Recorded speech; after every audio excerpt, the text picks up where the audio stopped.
Okay, let's talk about public speaking. For so many of us, just hearing those words is enough to make our palms sweat. But what if the secret to crushing that fear isn't about learning some new trick or practicing in front of a mirror? What if it's all about changing the way you think? We're going to break down 4 huge mindset shifts that can turn that anxiety into real, actual confidence. You know exactly what I'm talking about, right? Your name's about to be called, your presentation is queued up, you're just waiting, and your heart is just pounding, your hands feel clammy. What is that feeling? Yeah, it's terrifying. And look, that's a totally normal human thing to feel. But here's the deal. You don't have to just sit there and take it. You can do something about it. And this, right here, is the key to everything.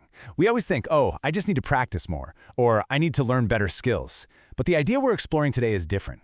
It says confidence isn't something you add on. It's something you unlock by completely shifting how you see the whole situation. So let's jump into our very first shift. This is a big one. You've got to stop seeing yourself as a performer on a stage and start seeing yourself as a scholar. It's about owning all the hard work you've already put in. See the difference? The fear comes from that feeling of, I'm a performer and everyone's a judge with a scorecard. But when you reframe it to, I'm a scholar and I'm just sharing my work, well, everything changes. It's not a performance anymore. It's a presentation of your hard-earned knowledge. I mean, really think about that. Let's say you're a student giving a presentation on your thesis about sustainable agriculture. You've lived and breathed this topic for months. You are, literally, the #1 expert in that room on that subject. This isn't an audition. This is your chance to show everyone what you've discovered.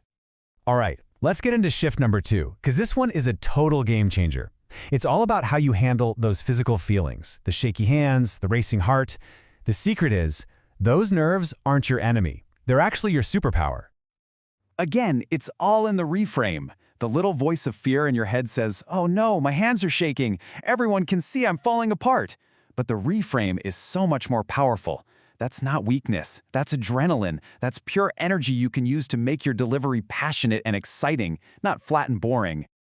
So how do you actually do it? Well, first, you just change the story in your head. You tell yourself, this isn't fear, this is energy. This is helping me focus. And second, you physically put that energy to work.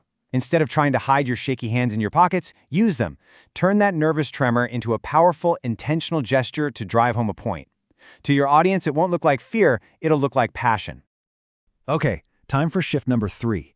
This one's about your relationship with the audience. It's about tearing down that invisible wall between you and them and turning your speech into a real connection. Thinking of it as a test is just crushing. The pressure is insane. Every single word feels like it's being graded. But when you switch your mindset to, hey, this is just a conversation, everything lightens up. It's not about being perfect, it's about connecting and sharing. It feels so much more human, you know?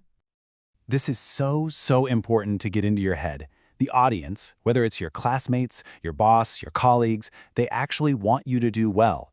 They're not there with a red pen looking for mistakes. They're there to learn from you, the expert. Here's a pro tip. Find 1 or 2 friendly faces in the crowd, people who are smiling or nodding, and talk to them for a second. It makes the whole thing feel so much more personal. And that brings us to our final shift. And this one is super practical, maybe the most practical of all. It's all about the very beginning. Because if you can just nail the start, I promise, the rest of it just kind of flows.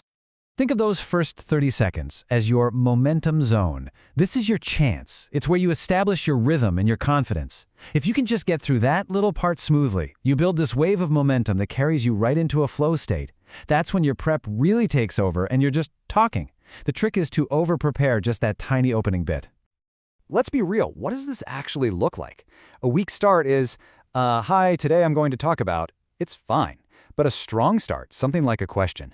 Imagine a world where that immediately grabs everyone's attention. More importantly, it makes you feel like you're in charge from the very first word.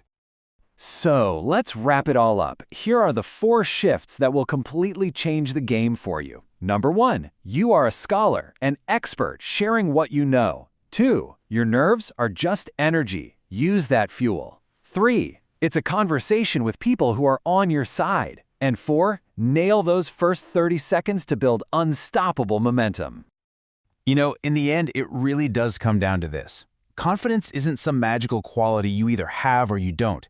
It's right there inside you, waiting to be unlocked by a simple change in how you see things. You've done the work. You know your stuff. You are the expert. So the only question left is, what amazing story are you going to share?